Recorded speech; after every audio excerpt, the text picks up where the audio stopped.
शस्त्र तो अपना कार्य तब का कर चुका वत्स। तुम्हारा बैरी मृत्यु को प्राप्त हो चुका है, परंतु तुम्हारा क्रोध अभी तक शांत नहीं हुआ। हे शिव, मैं आपको पहचान गया। मेरे पिताश्री ने जिस रूप का वर्णन किया था वही रूप मेरे समक्ष है, किंतु यह भेंट कितनी अनूठी है। मैं तो समझ रहा था कि मैं दुष्ट सहस्त्रार्जुन के सैनिकों से दूर भाग रहा हूँ, परंतु मुझे ये ज्ञात नहीं था कि मैं वास्तव में आपकी ओर आ रहा हूँ। हे कैलाशवासी, मेरा प्रणाम स्वीकार कीजिए। पुत्र, तुम्हारे आक्रोश ने मुझे तुम्हारे सम्मुख प्रकट होने पर विवश कर दिया। क्या मेरा आक्रोश अनुचित था? जो जन्म से दुष्ट सहस्त्रार्जुन और उसके सैनिकों का आतंक देखता रहा, उससे आक्रोश के अतिरिक्त और किस वस्तु की आशा की जा सकती है? तुम्हारा आक्रोश अनुचित नहीं है वत्स, अधीर हो जाना अनुचित है। सहस्त्रार्जुन के एक दो सैनिकों का वध करके तुम उसके आतंक का अंत नहीं कर सकते। क्यों नहीं कर सकूंगा? इसलिए कि सहस्त्रार्जुन बहुत शक्तिशाली है और ये शक्ति उसकी कठोर तपस्या का वरदान है। उसे बहुत बड़ा वरदान मिला है। तो क्या इस वरदान का कोई उत्तर नहीं है? उतनी ही कठोर तपस्या। कैसी तपस्या होगी? हे शिव, मुझे बताइए, मैं ये तपस्या अवश्य करूंगा। ये तपस्या मंत्र जाप द्वारा नहीं, शस्त्र विद्या सीख कर परिपूर्ण होगी। तुम्हें 10 वर्ष तक ऐसी शस्त्र विद्या सीखनी होगी जिसका प्रयोग बहुत कम हुआ है। परंतु हे नीलकंठ, मेरे पिताश्री तो शस्त्र विद्या को ब्राह्मण संस्कारों के विरुद्ध समझते हैं। मुझे कौन देगा ये शिक्षा? कहाँ मिलेगी ये शिक्षा? कौन होगा मेरा गुरु? ये शिक्षा तुम्हें कैलाश पर मिलेगी और ये शिक्षा मैं दूंगा तुम्हें। वत्स, मैं तुम्हारा गुरु होना स्वीकार करता हूं। जाओ, अपने माता पिता से कैलाश यात्रा की अनुमति ले आओ। पूर्णमासी की संध्या को मैं तुम्हारी प्रतीक्षा करूंगा। जाओ वत्स। मैं धन्य हो गया प्रभु।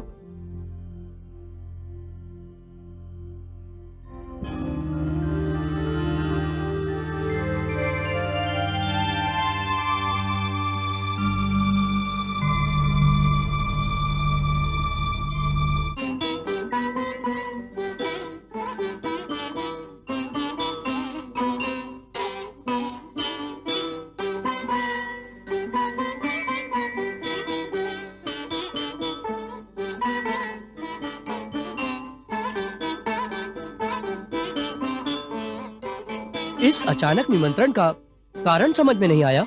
महाराज सहस्त्रार्जुन ने आसपास के सभी क्षेत्र जीत लिए हैं। संभवतः यही शुभ समाचार सुनाने के लिए हम सबको यहाँ आमंत्रित किया है। संभवतः क्यों कह रहे हो मित्र? हमें बुलाने का अवश्य यही कारण होगा, अन्य कोई कारण हो ही नहीं सकता। विराजिए, आइए आइए।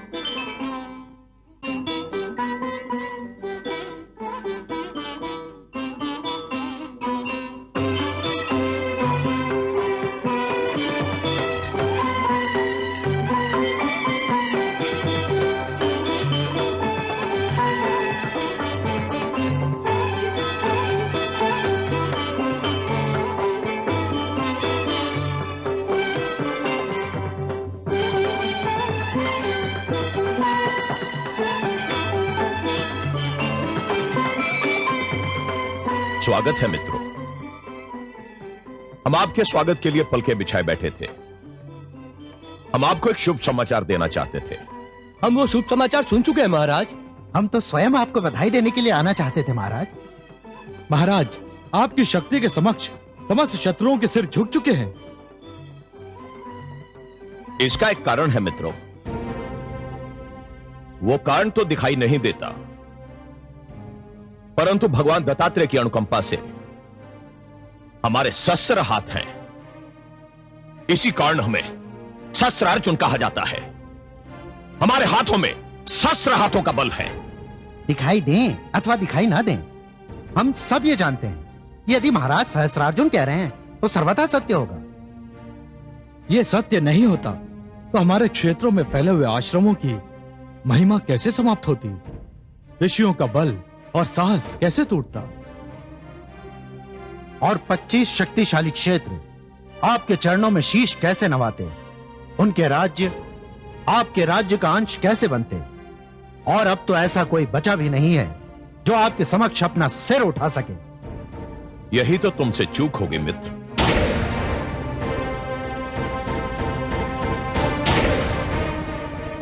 पच्चीस राज्य हमारे राज्य का अंश बन गए। 25 नरेशों के सिर हमारे चरणों में झुक गए, परंतु 25 राज्य हमारे राज्य का अभी तक अंश नहीं बने। 25 नरेशों के सिर अभी तक हमारे चरणों में नहीं झुके। हे महिष्मति नरेश, हम समझे नहीं कि आप किन राज्यों और किन नरेशों की बात कर रहे हैं। हम तुम्हारी बात कर रहे हैं मित्रों, जिनके राज्य अभी तक हमारे राज्य का अंश नहीं बने। हम तुम्हारी बात कर रहे हैं मित्रों, जो हमारे समक्ष अभी तक सिर उठाए खड़े हैं। किंतु हम तो आपके मित्र हैं महाराज। शक्ति के प्रदर्शन में हम मित्र और शत्रु को एक ही आंख से देखते हैं। हम अधीन राज्य और झुके हुए सिर देखना चाहते हैं। वो सिर चाहे हमारे मित्रों के हों। तो आप चाहते क्या है महाराज? आप सबका आत्मसमर्पण, अर्थात कि आप सभी अपने अपने राज्यों को महेशपति नरेश के प्रति समर्पित कर दो और हमारी अधीनता स्वीकार कर लो। यह धोखा है। नाम में क्या रखा है मित्रों?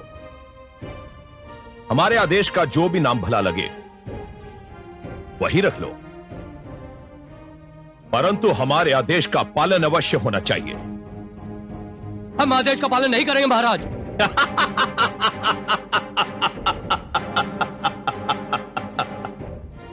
तो फिर क्या करोगे मित्रों?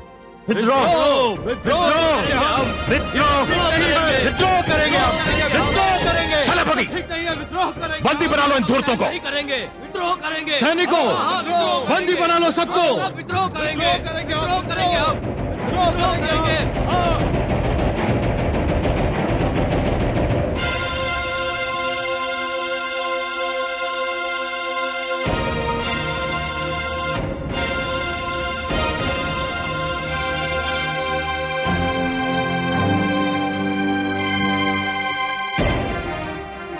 आज हम तुम्हारा कुछ नहीं बिगाड़ सकते सहस्त्रार्जुन।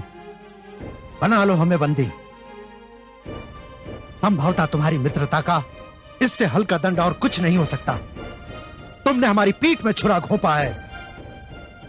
पर इतना स्मरण रहे कि कभी तो हम तुम्हारे बंदीगृह से मुक्त होंगे, कभी तो स्वतंत्र होंगे। और जिस दिन हम बंदीगृह से मुक्त होंगे वो तुम्हारे जीवन का अंतिम दिन होगा। वाह मित्र, तुमने हमें सच्चा मित्र होने का प्रमाण दिया है। हमें उस संकट से अवगत करवाया है जिसके विषय में हमने सोचा ही नहीं था। तुमने सत्य ही कहा है। कभी तो तुम बंदीगृह से छूटोगे, कभी तो स्वतंत्र होगे। लेकिन यह तभी संभव होगा यदि मैं तुम्हें बंदीगृह से छूटने का अवसर दूंगा, तुम्हें स्वतंत्रता का स्वाद चखने का अवसर दूंगा। सेनापति, इन राजाओं को इनकी राजधानी में ले जाकर इनका वध कर दो और घोषणा कर दो कि आज के बाद इनके राज्य महिष्मति नरेश के राज्य का अंश बन चुके हैं। जाओ। ये अन्याय है महाराज। महाराज, ये अन्याय है। ये ठीक नहीं है महाराज।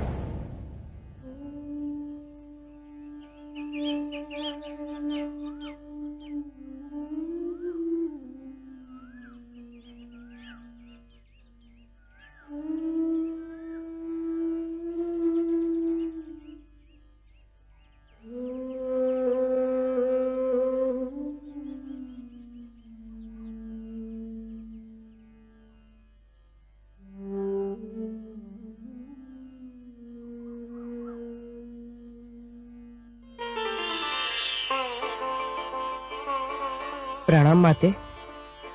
आयुष्मान भव। तुम्हें देखने को मेरे नयन तरस गए हैं पुत्र। कई कई दिन बीत जाते हैं तुम्हें देखे बिना। तुम क्या जानो माँ की ममता क्या होती है पुत्र।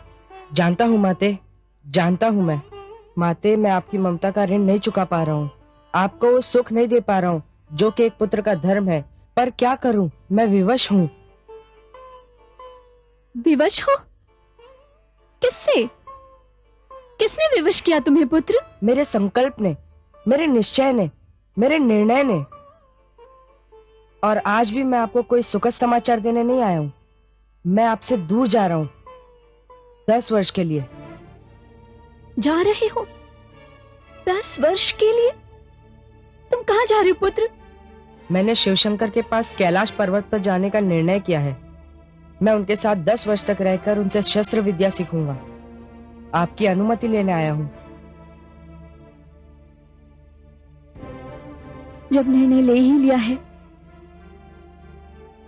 तो अनुमति की कोई आवश्यकता तो रह ही नहीं जाती पुत्र। अपने जीवन के विषय में निर्णय लेने की अनुमति तो तुमने मुझसे मांगी नहीं। अब जाने के लिए अनुमति मांगकर औपचारिकता क्यों निभा रहे हो? ऐसा मत कहिए माते। आप तो भली भांति जानती है कि परिस्थितियों ने मुझे इस निर्णय पर विवश कर दिया है। ऐसा लगता है पुत्र इस संसार में केवल मां और ममता ही विवश नहीं है। शेष सब किसी ना किसी कारण से विवश हैं। क्या बात है राम, कहां जा रहे हो तुम? तो माता की अनुमति की आवश्यकता पड़ गई है? मैं कैलाश जा रहा हूँ पिताश्री। कैलाश? क्यों? क्योंकि मैं इस निष्कर्ष पर पहुंच चुका हूँ कि अत्याचार को चुपचाप सहते रहना भी स्वयं पर अत्याचार है। आतंक का मुक्त दर्शक बने रहना भी आतंक को प्रोत्साहित करना है। मैं सहस्त्रार्जुन का अत्याचार और आतंक समाप्त करने के लिए भगवान शिव से शस्त्र विद्या सीखने जा रहा हूँ। मैं तुम्हारे विचारों से सहमत नहीं हूं पुत्र, किंतु मुझे अभी ये लगता है कि तुम अधीर हो उठे हो। तुम धैर्य से कार्य नहीं ले रहे हो पुत्र। आप जिसे धैर्य कहते हैं, मुझे उस पर आत्महत्या का संदेह होता है। मुझे मृत्यु से डर नहीं लगता पिताश्री, किंतु मैं उस मृत्यु के नाम से भी घृणा करता हूँ जो केवल इसलिए आ दबोचे कि हमने जीने का प्रयत्न ही नहीं किया था। पुत्र, यदि तुम जाने की हट कर रहे हो तो जाओ, किंतु एक बात याद रखना पुत्र, ब्राह्मण कभी हत्यारा नहीं होता। यदि मेरा ब्राह्मण होना ही मुझे अन्याय से लड़ने से रोकता है तो जाइए पिताश्री, मैं आज से ब्राह्मण नहीं रहा।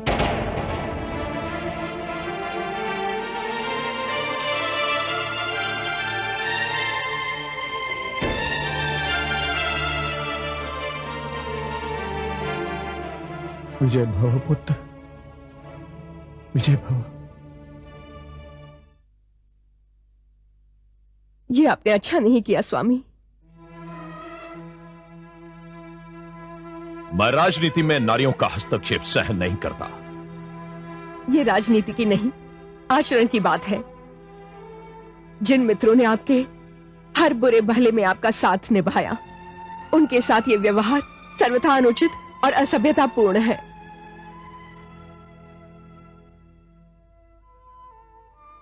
नहीं महारानी, राजा का केवल एक आचरण होता है, सीमाओं का विस्तार और शक्ति की वृद्धि। यह केवल आचरण ही नहीं, राजा का धर्म भी होता है, और मैं केवल अपना धर्म ही निभा रहा हूं।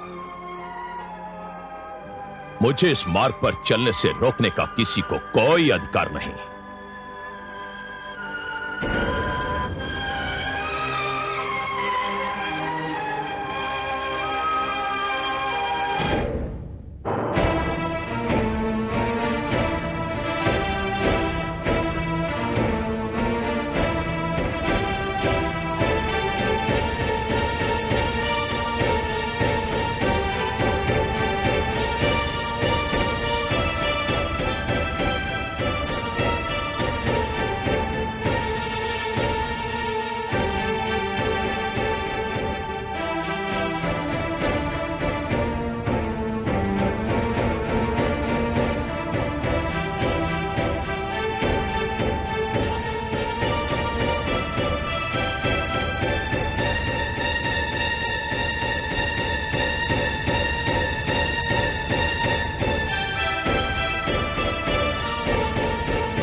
भ्राताश्री, क्यों ना हम कल सुबह आखेट पे चले?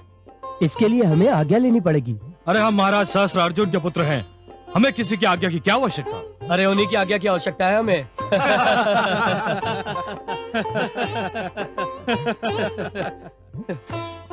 प्रणाम माते। आयुष्मान भव। क्या बात है माते, आप बहुत अधीर दिखाई दे रही हैं। अधीर नहीं, भयभीत कहो पुत्र। भयभीत? किससे भयभीत हैं आप? समय से, भविष्य से। बात क्या है माते?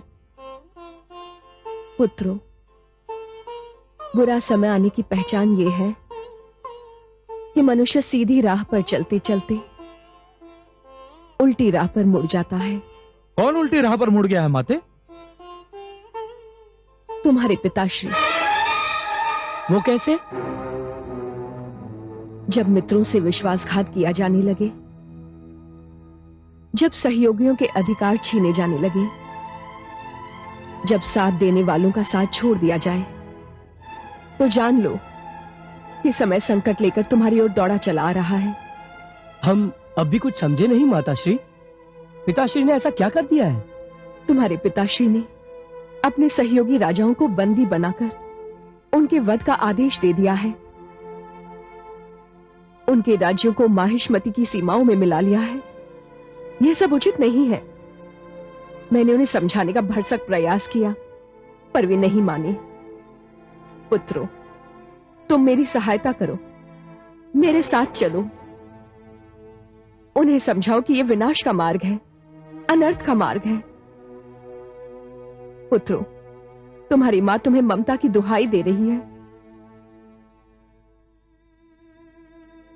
चलिए माताश्री।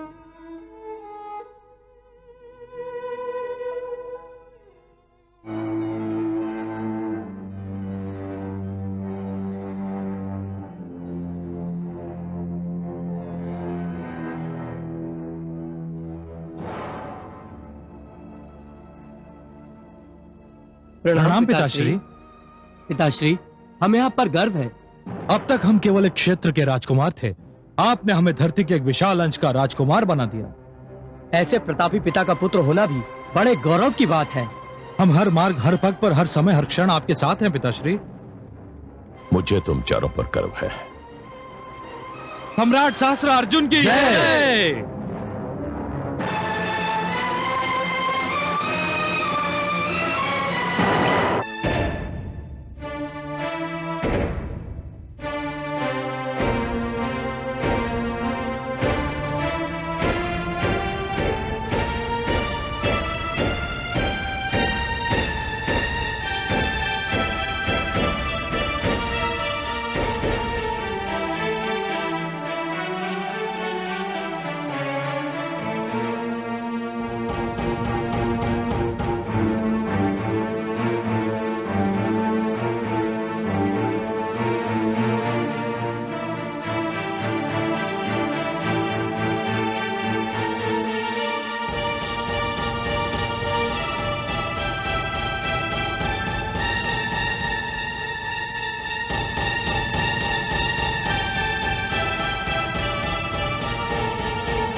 आओ पुत्र, निश्चित समय पर आकर तुमने शिष्य धर्म का प्रथम पाठ पूर्ण किया।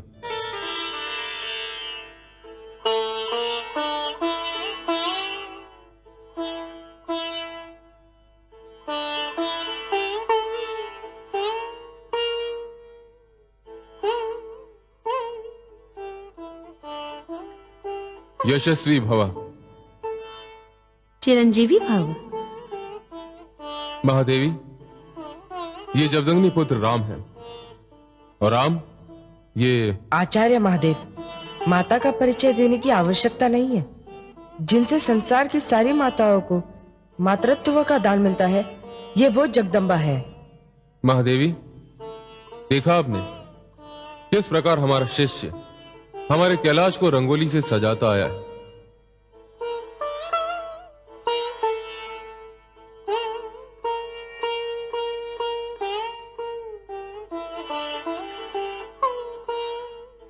देवाधिदेव, ये तो रक्त है, हमारे राम के कोमल पैरों का रक्त। इसने तो हमारे धाम को अपने पैरों के रक्त से धोकर आपकी गुरु दक्षिणा पहले ही दे डाली। क्षमा करे देवाधिदेव, कैलाश तक आने में कदाचित पैर छिल गए होंगे। लक्ष्य की ओर ध्यान था, पता ही नहीं चला। नहीं पुत्र, इतना भावहीन, इतना संवेदन शून्य होना अच्छा नहीं। आचार्य, ये तो मेरा अपना रक्त है, किंतु शेषर अर्जुन तो निर्दोष आचार्यों और गुरुओं का रक्त बाता है और उसे उसका पता ही नहीं चलता। भावनाहीन और संवेदन शून्य तो वो है, और उसके लिए मुझे भी संवेदन शून्य होना पड़ेगा। बस पुत्र बस,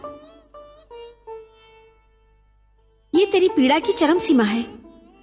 एक ब्राह्मण के शरीर से रक्त प्रभावित हो और उसे उसका पता न चले, उसकी पीड़ा का आभास न हो, यह संभव नहीं है पुत्र।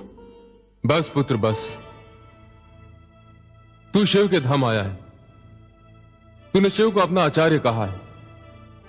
मैं तुझे वचन देता हूं कि मैं तुझे अपनी संहारक शक्ति का एक पूर्ण अंश दूंगा। मैं तुझे पशुपतास्त्र की शिक्षा दूंगा। मैं तुझे संसार का सर्वश्रेष्ठ धनुर्विद्या का आचार्य बनाऊंगा। बस पुत्र, तू अपनी साधना में लीन हो जा, और जिस प्रकार तुझे अपने पैरों से रिसते हुए रक्त का पता नहीं चला, उसी प्रकार तुझे इस कठिन शिक्षा की कठिनाई का भी पता नहीं चलना चाहिए।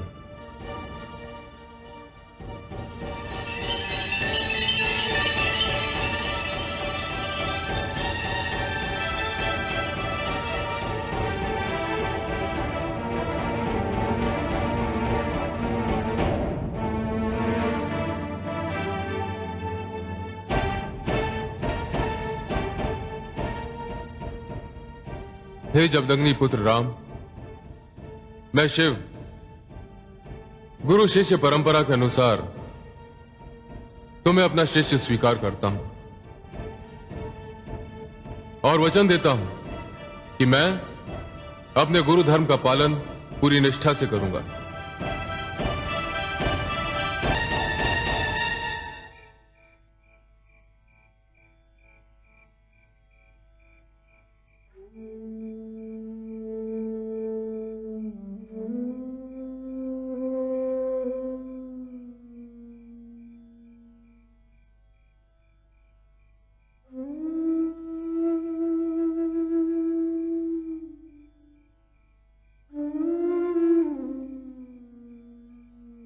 रेणुका,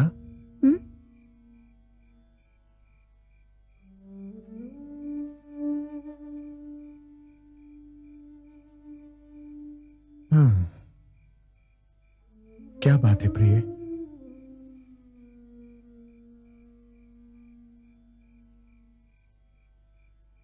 जिस पूर्णमासी के चंद्रमा को देखकर सारा संसार प्रसन्न होता है, आज उसी चंद्रमा को देखकर आपके मुख पर इतनी उदासी क्यों है?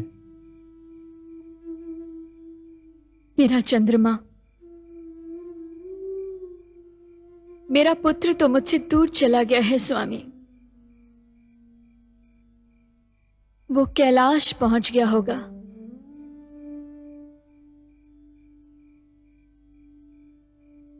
मैं तो चंद्रमा को इसलिए निहार रही थी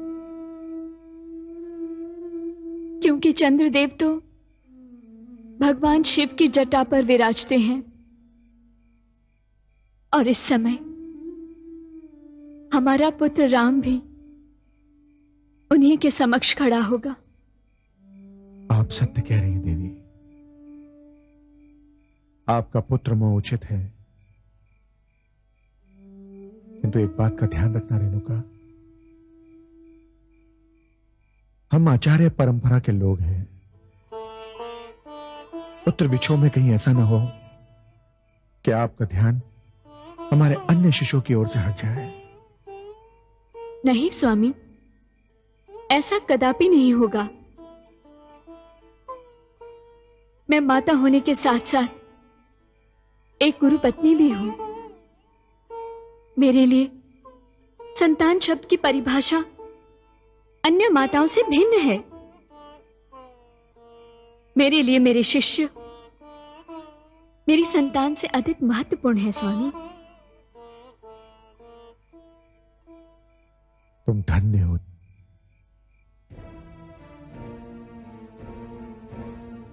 देवी, क्या राम सो गए?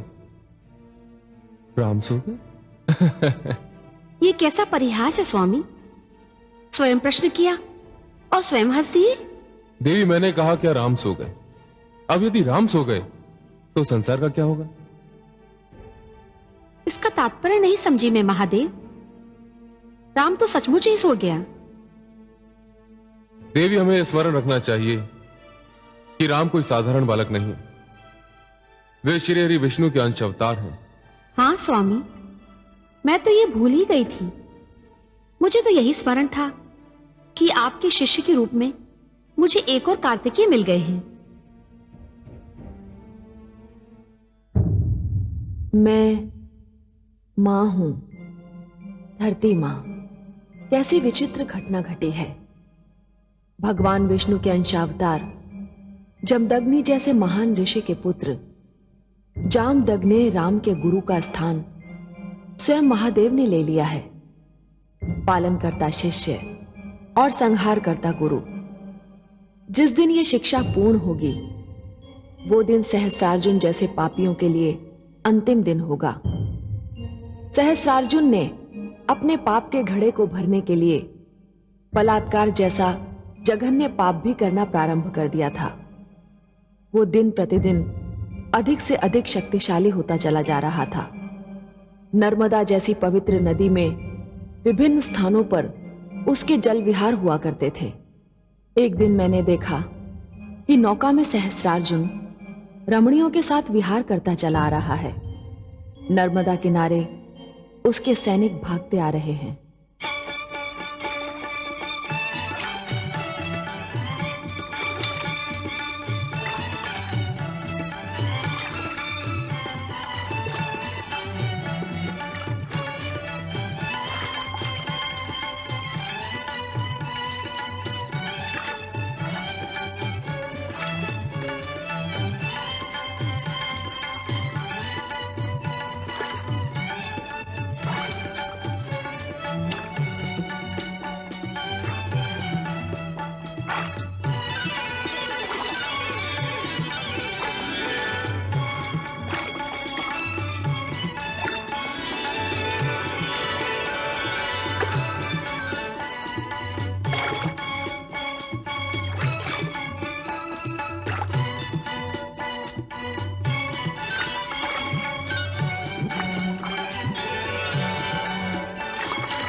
अपने मृत्यु को निमंत्रण दे रहा है।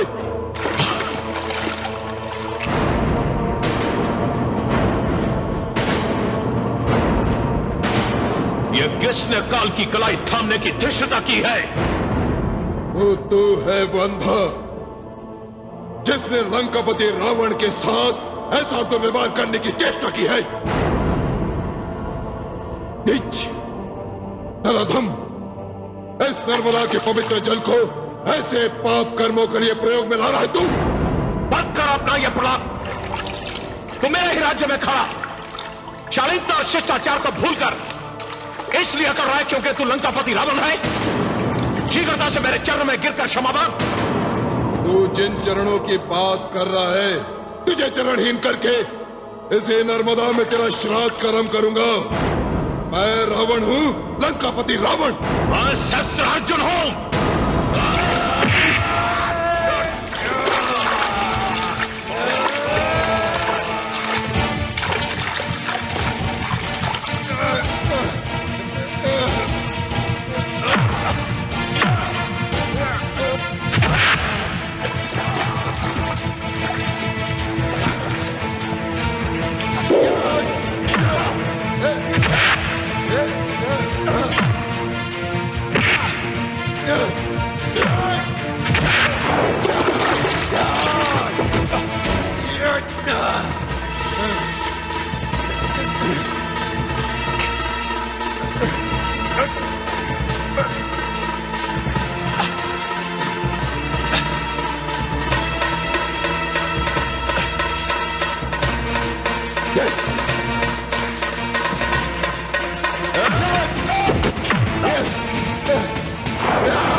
बंदी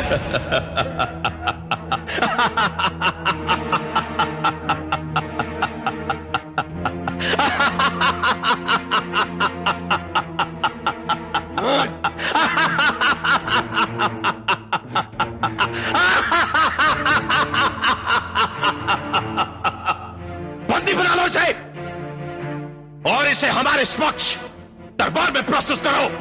ले आओ इसे। सहस्त्रार्जुन!